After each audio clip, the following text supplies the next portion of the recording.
E aí, pessoal, passando aqui para dar umas dicas sobre um tópico de processo civil. Então, se no teu concurso caia processo civil, muito provavelmente deve cair o tópico formação, suspensão e extinção do processo. Artigo 312 do Código de Processo Civil, ele divide formação, artigos sobre a formação do processo, artigos sobre a suspensão do processo e artigos sobre a extinção do processo. Sobre a formação do processo, pessoal, as dicas serão com base em questões, certo? O que caiu, o que é mais importante tu saber, tu anotar, sempre com base em questões. Pessoal, artigo 312, formação do processo. Aqui eu chamo a atenção para o seguinte: o processo precisa da citação do réu para ser considerado formado, pessoal? Resposta é não. O processo não precisa da citação do réu para ser considerado formado. Artigo 312. Considera-se proposta a ação quando a petição inicial for protocolada, pessoal. Aí feito, já tem processo formado. Isso é bem importante, pessoal, porque a banca pode dizer que o processo precisa da citação para ser considerado formado. Sobre formação do processo, só tem esse artigo 312. As bancas adoram colocar também que considera-se proposta ação quando a petição inicial for despachada pelo juiz. Eu até taxei aqui, né, pessoal? Na verdade, é quando a petição inicial for protocolada. Muita atenção aqui. Então, não precisa de citação para o processo ser considerado formado. A citação vai tornar, como diz a doutrina, tríplice a relação jurídico-processual. Vai tornar a relação jurídica processual tríplice, como diz a doutrina. Mas para ser considerado formado, usando a palavra formação, não precisa da citação do réu. Muita atenção, pessoal, aqui. Sobre a suspensão, algumas dicas rápidas sobre as hipóteses de suspensão. Tá, pessoal? São 10 incisos do artigo 313. Algumas dicas pontuais rápidas sobre a suspensão. O inciso 1, pessoal, vai falar que o suspende-se o processo pela morte ou pela perda da capacidade processual de qualquer das partes, de seu representante legal ou de seu procurador. Cuida que no caso de morte da parte, pessoal, o processo só vai ser suspenso se o direito for transmissível, o direito em litígio for transmissível. Se o direito for intransmissível, aí o processo é extinto. Se a parte morrer, lá no artigo 485-10 vai falar desse caso de extinção do processo. Muita atenção, pessoal. O inciso 2 vai falar que o processo suspende-se pela convenção das partes. Pessoal, esse prazo de convenção das partes, o parágrafo 4 vai dizer que o processo pode ficar no máximo por 6 meses suspenso. Aí caiu uma questão em que dizia o seguinte: dizia que as partes, num determinado processo, elas acordaram, convencionaram, inclusive sobre o prazo de suspensão, dizendo que o processo poderia ficar suspenso por 1 ano. Então, pessoal, ainda que tenha convenção, acordo, transação das partes sobre, inclusive, o prazo de suspensão, o CPC diz que, no máximo, o processo deve ficar suspenso por 6 meses, pessoal. Essa questão é muito interessante. Eu anotei aqui o número da questão para tu buscar lá no site de questões. Muita atenção. No máximo 6 meses, ainda que as partes convencionem. Eu anotei aqui, ó, ainda que as partes convencionem por mais tempo, só será possível por no máximo 6 meses. Pessoal, o inciso 3, suspende-se o processo pela arguição de impedimento ou de suspeição. Cuida que somente é arguição, impedimento ou de suspeição do juiz, tá? Arguição de impedimento ou de suspeição do MP ou de auxiliar da justiça não suspende o processo, é apenas do juiz. Muita atenção que isso eu nunca vi cair, muita atenção. O inciso 4, pessoal, vai falar que o processo suspende-se pela admissão do IRDR, Incidente de Resolução de Demandas Repetitivas. Se tu tá acostumado com o CPC, pessoal, estudando com mais o CPC, mais capítulos, etc., tu vai ver que o IRDR e o IAC, eles muitas vezes aparecem juntos, né? Então, muita atenção aqui, porque o processo vai ficar suspenso apenas pela admissão de IRDR. O IAC não suspende o processo. Muita atenção. As bancas adoram colocar que o IAC também suspende. Muita atenção. O inciso 5º, pessoal, suspende-se o processo quando a sentença de mérito, aí vem 2 alíneas. A linha A, quando a sentença de mérito depender do julgamento de outra causa ou da declaração de existência ou de inexistência de relação jurídica que constitua o objeto principal de outro processo pendente, pessoal. Pessoal, sublinha, marca texto, pisca-pisca de Natal aqui no pendente. Por isso que vai se falar em prejudicialidade externa. São questões prejudiciais que vêm de outro processo pendente. Por isso que é externa. Muita atenção aqui, pessoal. Ah, mas o Felipe, não está escrito prejudicialidade externa aqui. Mas cai, pessoal. Tem que saber. Então puxa uma flechinha e escreve prejudicialidade externa. É isso de que trata a linha A, pessoal. Isso cai bastante. Pisca-pisca de Natal no pendente. A linha B fala que o processo suspende-se quando a sentença de mérito tiver de ser proferida somente após a verificação de determinado fato ou a produção de certa prova requisitada a outro juízo. Por exemplo, aqui, pessoal, uma carta precatória em que um oficial de justiça tem que cumprir em outra cidade, por exemplo, a sentença só vai ser proferida somente após a verificação de determinado fato. Tá? Anota aí exemplo, carta precatória. Inciso 6º, por motivo de força maior. O que costuma cair aqui? Caso fortuito, né, pessoal? Então, apenas força maior pela literalidade da lei. Inciso 7º, pessoal. O processo suspende-se quando se discutir em juízo questão decorrente de acidentes e fatos da navegação de competência do Tribunal Marítimo. Não tem muito que simplesmente cai assim, tem que lembrar desse Tribunal Marítimo aqui nesse inciso 7º. O inciso 8º fala nos demais casos que este código regula. Eu coloquei aqui 3 casos, pessoal, para tu dar uma olhada se tu quiser.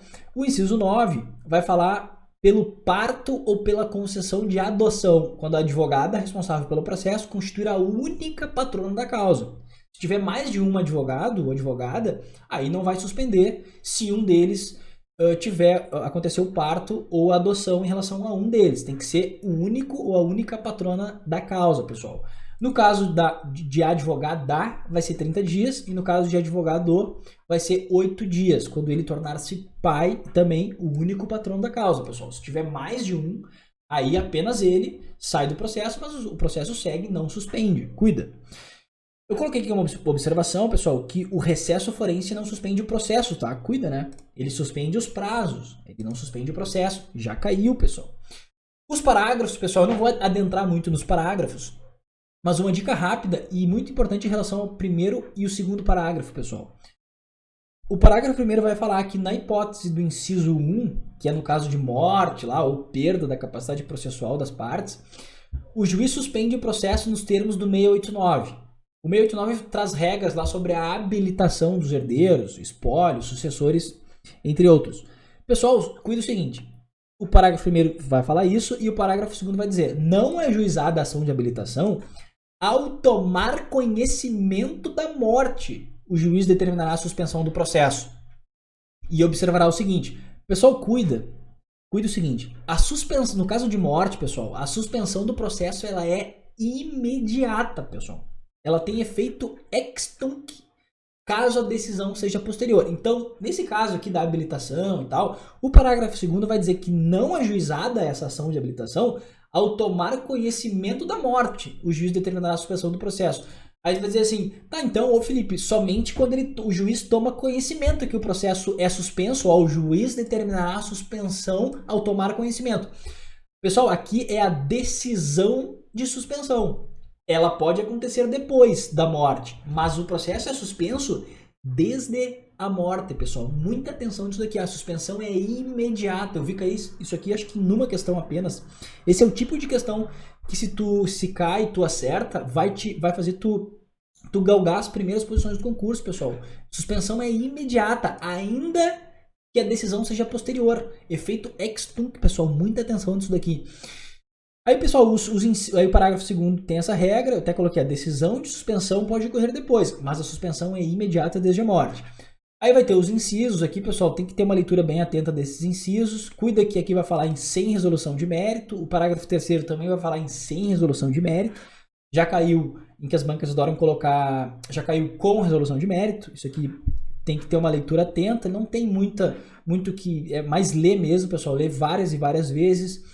Eu chamo a atenção aqui, pessoal, para o artigo 314, ele vai dizer que durante a suspensão é vedado praticar qualquer ato processual, podendo o juiz, todavia, determinar a realização de atos urgentes, a fim de evitar dano irreparável, salvo no caso de arguição de impedimento e de suspeição. Pessoal, esse aqui eu coloquei, é um dos que mais cai. Por quê? Porque ele traz uma exceção da exceção. Ele diz que durante a suspensão, em regra, durante a suspensão, não pode praticar ato processual, salvo atos urgentes. Porém, ainda que no caso de atos urgentes, não pode se tiver arguição de impedimento de suspeição. Então lê com bastante calma o 314, porque no caso de arguição de impedimento ou de suspeição do juiz, ele não pode praticar atos ainda que urgentes. Muita atenção, pessoal, na leitura do 314. Ele é um dos artigos que mais cai.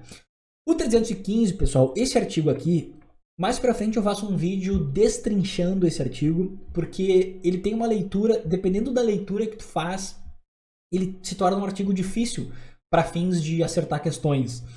Mas eu chamo a atenção para o caput dele, que diz que se o conhecimento do mérito depender da verificação da existência de fato delituoso, o juiz pode determinar a suspensão do processo até que se pronuncie a justiça criminal. Pessoal, já caiu deverá aqui.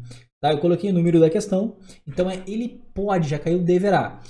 Pessoal, se tu já estudou esse artigo, faz essa questão aqui, ó, Q904794. Tu vai ver que ela colocou uma leitura diferente desse artigo, o que tornou a questão difícil. Não vai dar tempo aqui agora de eu ficar destrinchando esse artigo. Mais pra frente eu faço um videozinho destrinchando apenas o artigo 315, tá, pessoal? Sobre o 316 e o 317, que já é a questão da extinção do processo, a extinção dar-se-á por sentença, certo? E o artigo 317 vai dizer que antes de proferir decisão sem resolução de mérito, o juiz deverá conceder à parte oportunidade para, se possível, corrigir o vício. Como é que caiu esse 317, pessoal? Caiu assim, ó. A extinção do processo sem resolução de mérito por vício dá-se de imediato. Caiu nessa questão aqui. Então, na verdade, antes de proferir a decisão, o juiz concede à parte oportunidade para corrigir o vício. Muito cuidado, pessoal. Já caiu também dizendo que o juiz corrige o vício, tá? De imediato. Não. O juiz concede à parte oportunidade para corrigir o vício. Dá uma olhada nessas duas questões, porque elas vão fazer com que tu lembre bastante desse artigo 317. Pessoal, acho que eu separei algumas questões aqui. Aqui, olha só essa daqui. Suspende-se o processo pela morte da testemunha. Não tem morte da testemunha, né, pessoal? É morte da parte, do representante ou do procurador. B. Pela oferta de exceção de incompetência relativa. A gente não viu essa hipótese, né, pessoal? Pela admissão de incidente de assunção de competência. Olha, pessoal, IAC. A gente viu que apenas o IRDR suspende o processo. Pisca-pisca de Natal lá, né, pessoal? Letra D. Por motivo de caso fortuito. As bancas adoram colocar caso fortuito, pessoal. É apenas força maior. Quando o advogado responsável pelo processo constituir-se como o único patrono da causa e tornar-se pai. Isso aí, né, pessoal? Bonitinho, lindinho. Essa é a resposta. Você acertou a questão. Parabéns. Outra. Não é causa de suspensão do processo, pessoal. Pessoal, não é causa. Cuida. A perda da capacidade processual de qualquer das partes. Sim, né, pessoal? A gente viu lá no inciso 1 que sim, nesse caso, suspende-se o processo. Arguição de equívoco do valor da causa. Em princípio, essa é a resposta, né, pessoal? A gente não viu essa situação lá nos casos de suspensão. Letra C. Vamos para as demais. O parto da advogada responsável pelo processo, única patrona da causa. Ok, esse é caso de suspensão. Letra D. A convenção das partes. Sim, é caso de suspensão. A gente viu, né, no máximo 6 meses. Letra E. A relação de prejudicialidade externa. Lembra lá, pessoal? Inciso 5º, se eu não me engano. A linha A, relação de prejudicialidade externa. Sim, suspende o processo. Então, o que não é causa é a linha B do processo. Tá, pessoal, isso aí. Eu queria então dar dicas gerais sobre este capítulo aqui, com base em questões. O vídeo ficou um pouco corrido, mas a ideia é simplesmente te dar algumas dicas pontuais para te ajudar, se tu já estudou isso daqui. Muita atenção nesses detalhezinhos aqui. Esse capítulo, se no teu concurso cair processo civil, muito provavelmente estará no edital este tópico aqui. Tá, pessoal, isso aí. Bons estudos. Segue o baile.